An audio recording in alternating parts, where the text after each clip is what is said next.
Hello everyone, my name is Preeti and welcome to my channel. आज हम class 9th का part 2 start करने जा रहे हैं।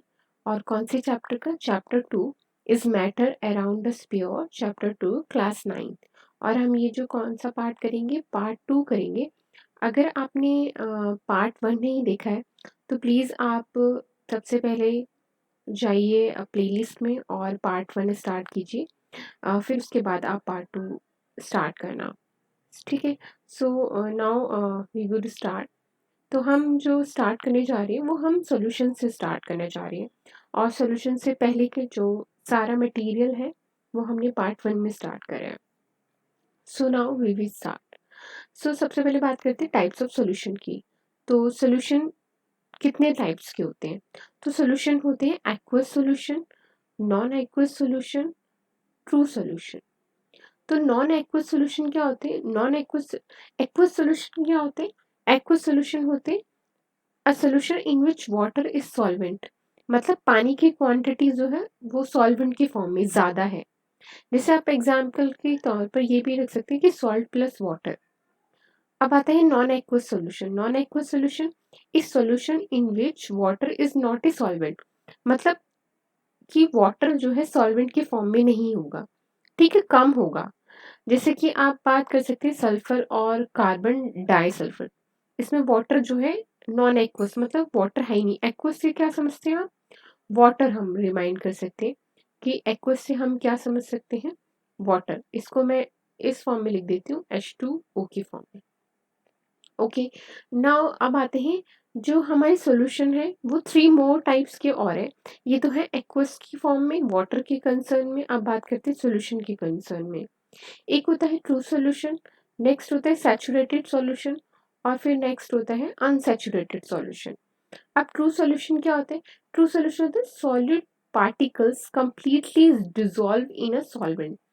कि जो आपके सॉलिड पार्टिकल्स हैं, सॉल्यूट मतलब जो आपकी कम क्वांटिटी में प्रेजेंट होते हैं। जैसे कि आप सॉल्ट ले सकते हैं, शुगर ले सकते हैं, ठीक है। अगर आप उसको सॉल्वेंट में मिक्स करते हैं, डिसॉल्व करते हैं, तो वो डिसॉल्व हो जाते हैं और आर नॉट विजिबल, और वो विजिबल नहीं होते। जैसे एग्जाम्पल की आप याद कर सकते हैं शुगर एंड वाटर। नेक्स्ट आता है सैचुरेटेड सॉल्यूशन। सैचुरेटेड सॉल्यूशन क्या होते हैं? इस solution in which no more solute can dissolve at a given temperature. मतलब एक ऐसा टेम्परेचर आएगा जिसमें आप सॉल्यूट तो मिक्स करते जाएंगे, पर एक ऐसा टेम्परेचर आएगा कि सॉल्यूट आपका क्या नहीं होगा, डिसॉल्व ही नहीं होगा। No more solute can dissolve, इससे ज्यादा आप सॉल्यूट को डिसॉल्व नहीं कर सकते। अब बात आती है अनसैचुरेटेड सॉल्यूशन की। इस solution in which more solute can dissolve at a given temperature. मतलब एक टेम्परेचर ऐसा जाएगा जो आप ज्यादा से ज्यादा सॉल्यूट को क्या कर सकते हैं, डिसॉल्व कर सकते हैं। अब हम नेक्स्ट स्लाइड से पहले हम बात करते हैं सॉल्यूशन कैन बी। अब सॉल्यूशन दो फॉर्म में हो सकता है, या फिर डाइल्यूट फॉर्म में हो सकता है या फिर कॉन्सेंट्रेटेड फॉर्म में हो सकता है। अब ये डाइल्यूट और कॉन्सेंट्रेटेड किस पर डिपेंड करती है? डिपेंड करती है solute dissolving in a solvent. मतलब कितनी क्वांटिटी आपने सॉल्यूट की किस में डिसॉल्व की है, सॉल्वेंट में डिसॉल्व की है, तो वो डाइल्यूट और कॉन्सेंट्रेट पे क्या करेगी, डिपेंड कर देगी। ठीक है, आइए हम नेक्स्ट स्लाइड में पढ़ते हैं। अब नेक्स्ट स्लाइड में हम सबसे पहले पढ़ते हैं सॉल्यूशन। सॉल्यूशन क्या होता है? तो सॉल्यूशन जो होता है वो होमोजेनियस मिक्सचर होता है। अब हमने आपको होमोजेनियस और हेट्रोजेनियस मिक्सचर के बारे में बताया था कि होमोजेनियस मिक्सचर क्या होते हैं, कि जो सेम सेम केमिकल कंपोजिशन में होते हैं, और हेट्रोजेनियस मतलब जो टू डिफरेंट कंपोजिशन में होते हैं। ठीक है, आप टू डिफरेंट सॉल्यूशन को आप क्या कर सकते हैं, मिक्स कर सकते हैं।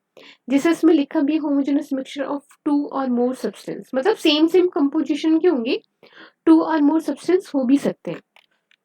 जैसे कि एग्जाम्पल आप कर सकते हैं लेमन सोडा, लेमन लेमोनेड, या फिर soda water are all example of solution. ये सॉल्यूशन के एग्जाम्पल्स हैं।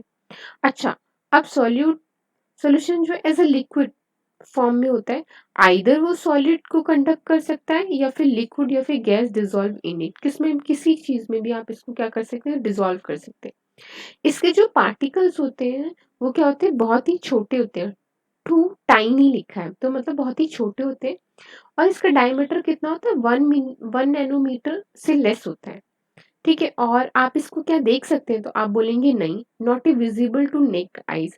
अगर आपने किसी को सॉल्यूशन में मिक्स कर दिया, किसी वाटर को, मान लीजिए आपने शुगर को वाटर में मिक्स कर लिया है, तो आप क्या शुगर को देख पाएंगे, तो आप बोलेंगे नहीं, मैं तो नहीं देख पाऊंगा। इसका मतलब है कि not visible to naked eyes, हम अपनी आंखों से नहीं देख सकते। अच्छा, particle do not scattered a beam of light passing, मतलब अगर आप लाइट पास करेंगे उस पर, तो क्या आपको तब भी विजिबल होंगे पार्टिकल्स, तो आप बोलेंगे नहीं। तो जब विजिबल नहीं होंगे तो do not show a Tyndall effect. अब हम इस टिंडल इफेक्ट को आगे भी स्लाइड में थोड़ा एक्सप्लेनेशन से पढ़ेंगे। अभी के लिए मैं आपको ये बता दूं कि अगर जब हम लाइट पास करते हैं किसी भी सब्सटेंस पे, किसी भी सॉल्यूशन पे, तो अगर वो नहीं दिखाई देता है उसके पार्टिकल्स, तो टिंडल इफेक्ट नहीं शो कर रहा है। और अगर पार्टिकल्स इसके शो कर रहे हैं, तो मतलब टिंडल इफेक्ट क्या कर रहा है, शो कर रहा है। अच्छा, अब सॉल्यूशन बन गया, तो क्या इट्स पॉसिबल कि आप उसको फिल्टर कर पाएंगे, तो आप बोलेंगे कि नहीं, हम can not be separated using filtration, हम फिल्ट्रेशन से इसको सेपरेट नहीं कर सकते। अच्छा, ए solution has a solvent and a solute and it's component. जो सॉल्यूशन होगा या फिर सॉल्वेंट की फॉर्म में होगा या फिर सॉल्यूट की फॉर्म में होगा। अब ये सॉल्यूट और सॉल्वेंट है क्या, तो आप सॉल्वेंट को समझ सकते हैं कि solution that dissolve the other component. एक सॉल्यूशन में अगर कोई कंपोनेंट आप डिसॉल्व करें, वो क्या हो, ज्यादा क्वांटिटी में हो, तो वो क्या होगा, सॉल्वेंट होगा कोई भी। ठीक है, जैसे वाटर है, वाटर में आप थोड़ा सा सॉल्ट मिक्स करते हैं, तो वाटर की क्वांटिटी ज्यादा है, तो आप क्या बोल सकते हैं उसको कि ये क्या है, सॉल्वेंट है। ठीक है, the component of the solution that is dissolve in a solvent usually present in laser quantity. मतलब अगर आप किसी को सॉल्वेंट में मिक्स करें, जैसे वाटर में आप थोड़े से अमाउंट में आपने क्या मिक्स किया, सॉल्ट मिक्स किया, तो वो क्या होगा, वो सॉल्यूट कहलाई जाएगा उस चीज में। लेसर इन क्वांटिटी में प्रेजेंट है, तो वो क्या हुआ, सॉल्यूट हुआ। ओके, अब हम थोड़ा सा एग्जाम्पल से इसको चीज समझ लेते हैं, एग्जाम्पल बहुत इंपॉर्टेंट है। A solution of a sugar in a water, जैसे आपने शुगर में वाटर मिक्स किया, is a solid in liquid solution. मतलब वाटर तो लिक्विड फॉर्म में है, पर शुगर जो है वो सॉलिड फॉर्म में था, तो सॉलिड इन लिक्विड सॉल्यूशन इसलिए बोला गया है। In this solution sugar is a solid क्योंकि कम क्वांटिटी में प्रेजेंट है, और वाटर इज अ सॉल्वेंट क्योंकि वाटर क्या है, ज्यादा क्वांटिटी में प्रेजेंट है। नेक्स्ट एग्जाम्पल देखते हैं, इस solution in iodine in alcohol. अगर आप अल्कोहल में थोड़ा सा आयोडीन मिक्स करें as a tincture of iodine, as a iodine क्या है, सॉलिड फॉर्म में है, तो इसको सॉलिड कहेंगे। और अल्कोहल जो लिक्विड फॉर्म में है और ज्यादा क्वांटिटी में है, तो इसको हम क्या कहेंगे, सॉल्वेंट कहेंगे। ठीक है, आई होप ये आपको समझ में आया हो। तो अब आप नेक्स्ट स्लाइड में चलते हैं। अब आपका ना एनसीईआरटी में एक बॉक्स में सॉल्यूशन की प्रॉपर्टीज के नीचे ही एक बॉक्स में एलॉयज के एलॉयज के बारे में दे रखा है। तो आइए हम एलॉयज के बारे में पढ़ते हैं।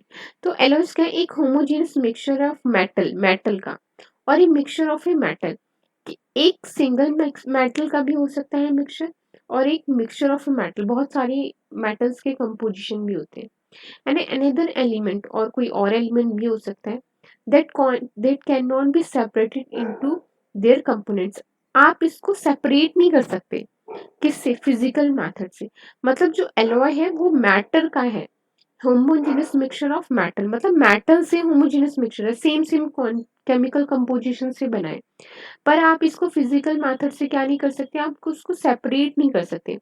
जैसे कि हम एग्जांपल से पढ़ते हैं, जैसे स्टील हो गया, स्टील क्या है, एक मेटल है, कॉम्पोजिशन ऑफ आयरन, किससे बना है, एक कॉम्पोजिशन से बना आयरन जो कि मेटल है, और कार्बन से बना हुआ है जो कि नॉन मेटल है। हो गए ना दो कंपोनेंट के मिक्सचर, सेम सेम जिंक। अच्छा, एक है ब्रॉन्ज, एक कॉम्पोजिशन ऑफ ए कॉपर, जो कि कॉपर से बना हुआ है जो कि मेटल है, और एक टिन जो कि अनदर मेटल है। और होते हैं ब्रास, एक mixture of A copper, copper का मिक्सचर है जो कि मेटल है, और एक जिंक जो कि मेटल है। तो ये क्या है, मेटल की एक मिक्सचर है जिसे हम होमोजेनियस मिक्सचर कहते हैं। अब बात करते हैं, हमने सॉल्यूट और सॉल्वेंट के बारे में पढ़ा था, तो थोड़ा सा इसको ना थोड़ा सा ब्रीफ में देख लेते हैं कि substance which is dissolve in water solvent, किसी सॉल्वेंट में अगर सॉल्यूट को डिसॉल्व करेंगे जैसे सॉल्ट और शुगर, तो सॉल्यूट कौन से होंगे? सॉलिड भी हो सकता है, लिक्विड भी हो सकता है और गैस भी हो सकता है। ओके, अब बात आती है सॉल्वेंट की। Liquid part is solution. एक लिक्विड पार्ट होता है सॉल्यूशन का, इन विच सब्सटेंस इज डिसॉल्व, जिसमें क्या करते हैं? सब्सटेंस को डिसॉल्व करते हैं, जैसे कि वाटर हो गया। ठीक है, ये लिक्विड पार्ट में है। अब सॉल्वेंट लिक्विड भी हो सकता है, सॉलिड भी हो सकता है और गैस भी हो सकता है। जो लार्ज क्वांटिटी में प्रेजेंट होगा वो कुछ भी हो सकता है। ओके, अब बात करते हैं हमने डाइल्यूट और कॉन्सेंट्रेशन के बारे में बात की थी। अब डाइल्यूट और कॉन्सेंट्रेशन में हम थोड़ा सा और ब्रीफ में देख लेते हैं। तो डाइल्यूट क्या होता है? Dilute solution has a small amount of A solute in a large amount of solvent. इसका मतलब ये है कि डाइल्यूट सॉल्यूशन वो होता है जिसमें, ये देखिए ये डाइल्यूट सॉल्यूशन है जिसमें सॉल्वेंट की क्वांटिटी क्या होगी? ज्यादा होगी, पर सॉलिड की क्वांटिटी क्या होगी? कम होगी, जिसे हम क्या बोलते हैं? डाइल्यूट सॉल्यूशन बोलते हैं। ठीक है। अच्छा, कॉन्सेंट्रेशन क्या होता है?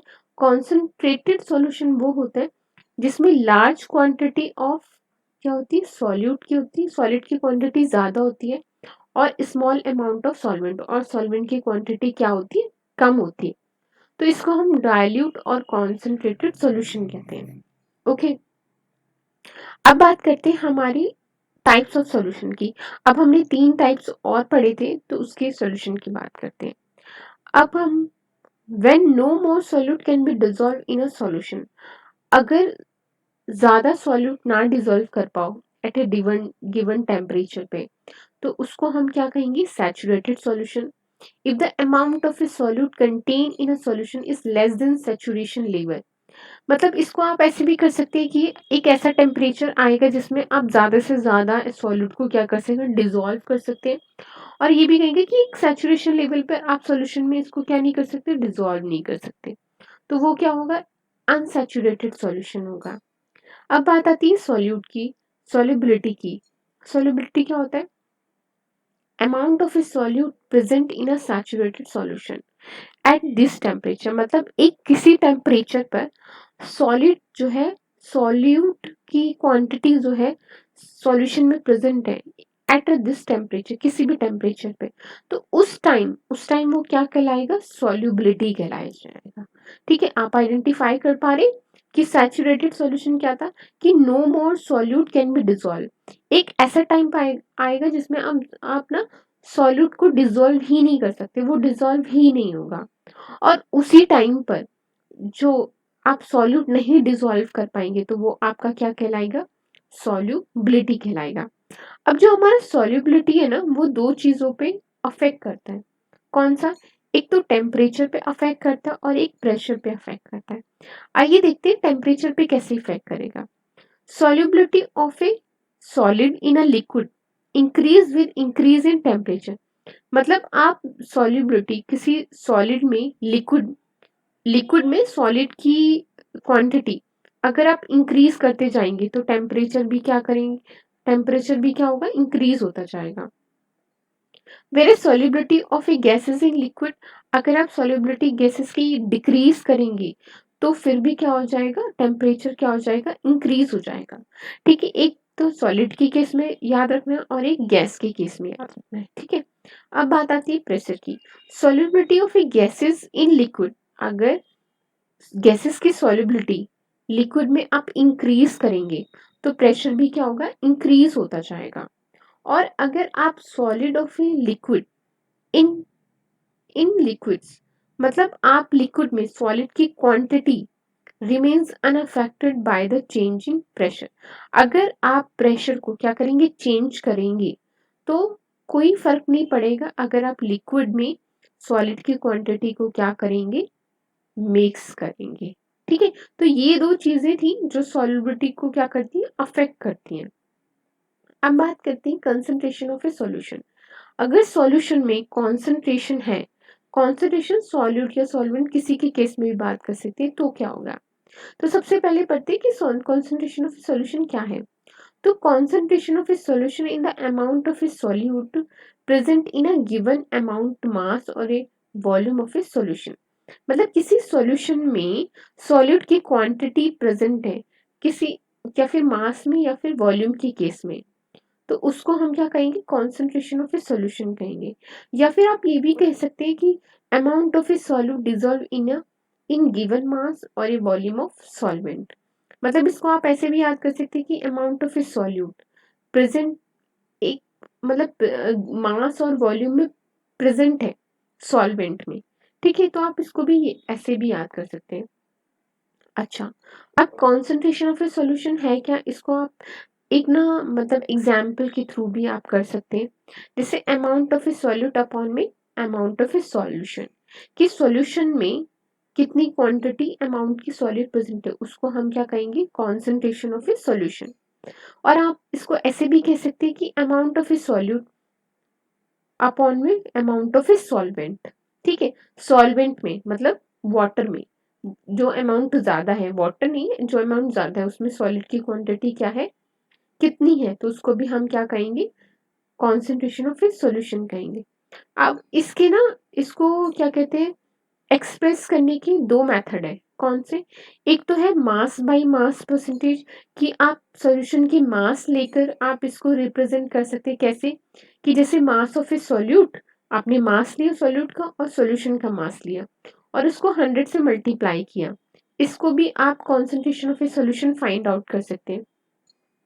और आप दूसरे मेथड से भी फाइंड आउट कर सकते हैं। दूसरा मेथड कौन सा है, mass of A volume percentage of a solution, volume की परसेंटेज कितनी है सॉल्यूशन में, जैसे कि मास ऑफ ए सॉल्यूट लिया और वॉल्यूम ऑफ ए सॉल्वेंट लिया इनटू 100, कितना मिलीलीटर में है और उस मिलीलीटर में कितना मास प्रेजेंट है सॉल्यूट का, उसमें भी आप क्या कर सकते हैं, आप इसको मेजर कर सकते हैं।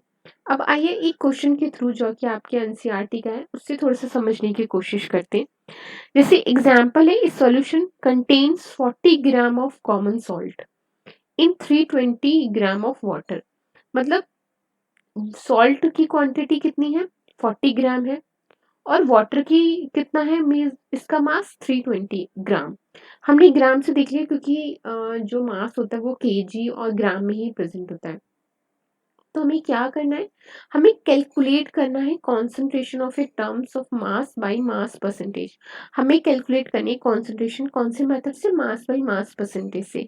तो कैसे कैलकुलेट करेंगे, सबसे पहले हम देखेंगे मास ऑफ सॉल्यूट।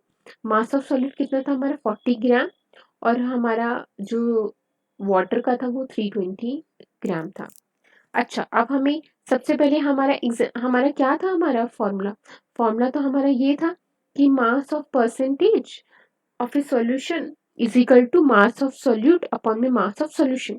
तो आपको सॉल्यूशन बनाना होगा। सॉल्यूशन कैसे बनाएंगे आप, कि जो सॉल्यूट का था मास और जो सॉल्वेंट का मास था उनको आप क्या कर देंगे, ऐड ऑन कर देंगे। जब आपने ऐड ऑन किया तो 360 ग्राम आया।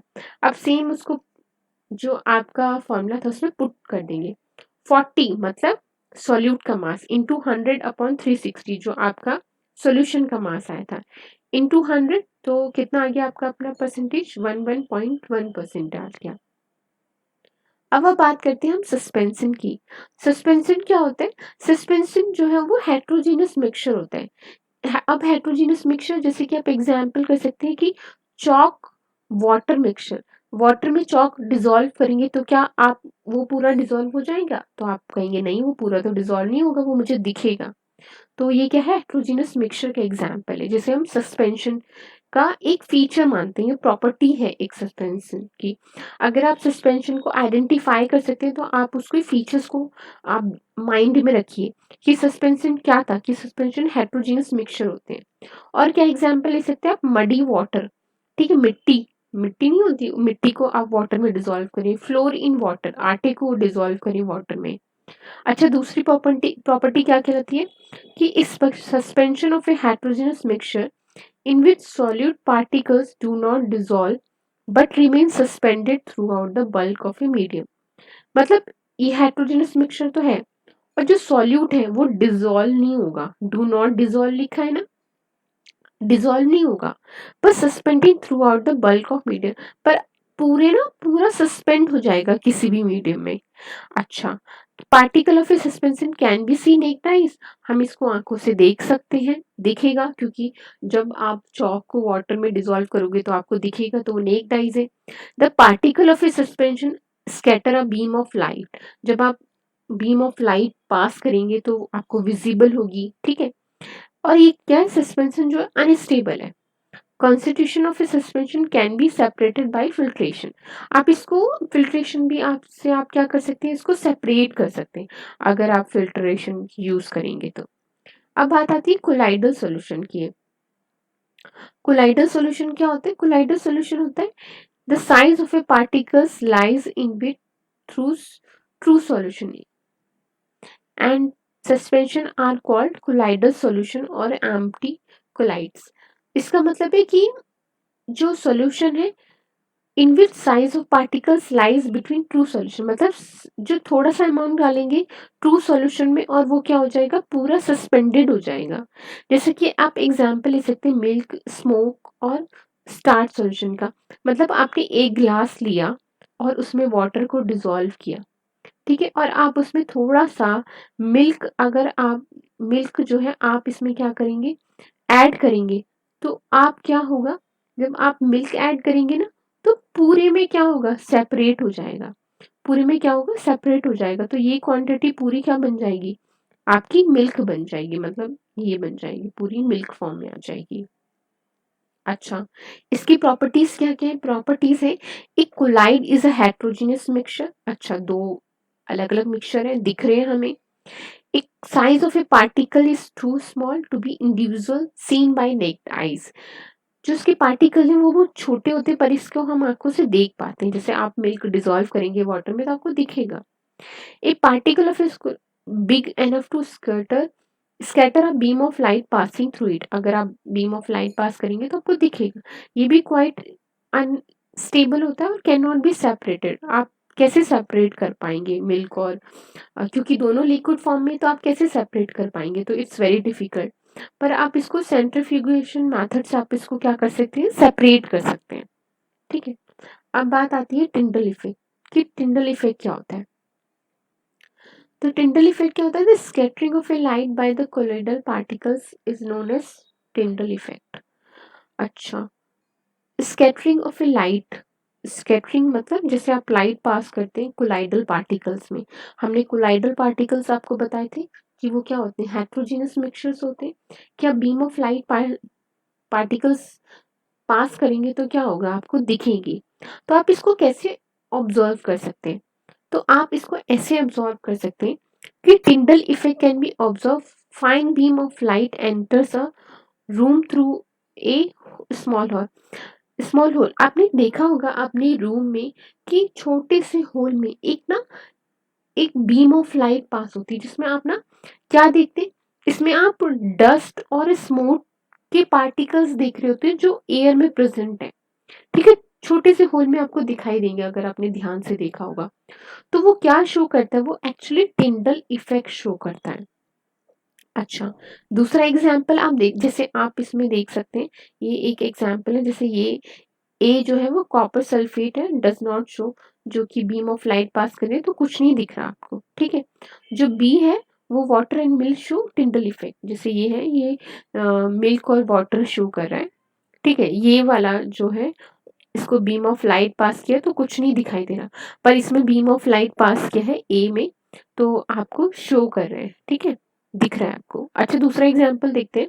Sunlight passes through a canopy of a dense forest. In a forest, mist contain tiny droplets of water, छोटे छोटे पार्टिकल्स आपको दिखाई देंगे फॉरेस्ट में। आपने मतलब देख पा रहे हैं आप इमेजेस में कि ये छोटी सी बीम ऑफ लाइट पास हो रही है और छोटे छोटे पार्टिकल्स आपको वाटर के ड्रॉपलेट्स के फॉर्म में शो हो रहे हैं, ठीक है। तो ये भी क्या है, एक टिंडल इफेक्ट शो कर रहा है। अच्छा, पर आप इस एक ध्यान करने वाली बात ये है कि colloidal particles not the true solution, ये ट्रू सॉल्यूशन नहीं होते, ये मिक्सचर की फॉर्म में नहीं होते हैं, ठीक है। अच्छा, और particles of A true solution do not show Tyndall effect, अगर ट्रू सॉल्यूशन की बात करें तो वो क्या नहीं करते, टिंडल इफेक्ट शो नहीं करते हैं। अच्छा, अब हम कॉमन एग्जाम्पल लेते हैं कोलॉइड के। ये एक लास्ट स्लाइड है आपकी। तो Component of a colloidal solution are dispersed phase and dispersed medium. जो आपके कोलॉइडल सॉल्यूशन होते हैं वो डिस्पर्स फेज में होते हैं और डिस्पर्सन मीडियम में होते हैं। अब बात करेंगे अब डिस्पर्सन मीडियम और डिस्पर्सन फेज क्या होता है। तो सॉल्यूट लाइट कंपोनेंट और द डिस्पर्स पार्टिकल, जो आपके सॉल्यूट के पार्टिकल है वो क्या है, पूरे में स्प्रेड है, ठीक है, तो उसको हम क्या कहेंगे, डिस्पर्स फेज कहेंगे, ठीक है। अब डिस्पर्स फेज जो है सस्पेंडेड है, पूरे में फैल गया है, तो उसको हम क्या कहेंगे, डिस्पर्जन मीडियम कहेंगे। तो इसके ये सॉलिड फॉर्म में भी हो सकते हैं, लिक्विड में भी हो सकते हैं, गैस में भी हो सकते हैं, ठीक है। तो ये एक टेबल है जो कि डिस्पर्स फेस है, ये डिस्पर्स मीडियम है, जैसे लिक्विड है, ये डिस्पर्स फेस में है, सॉल्यूट की फॉर्म में है, और ये गैस है, ये डिस्पर्स मीडियम में है, इसको आप मिक्स करेंगे तो एरेसोल होता है। जैसे एग्जाम्पल होते हैं फॉग, क्लाउड और मिस्ट, ठीक है, ये इसके एग्जाम्पल है कि लिक्विड जो है सॉलिड फॉर्म में रिएक्ट करता है और गैस जो है एक मीडियम के फॉर्म में, इसको मीडियम देती है, ठीक है, जो इसमें आके पूरा सस्पेंडेड हो जाता है, जो फॉग, क्लाउड और मिस्ट बनाता है। ऐसे ही सारे एग्जाम्पल्स हैं जो कि आप रीड कर सकते हैं, ठीक है। ये आपको रिमाइंड करने की जरूरत नहीं है, याद करने की, पर एज अ एग्जाम्पल आप थोड़े बहुत लर्न कर सकते हैं। So thank you so much for watching this video. अगर आपको पसंद आई तो लाइक करें, सब्सक्राइब करें और शेयर करें। Thank you.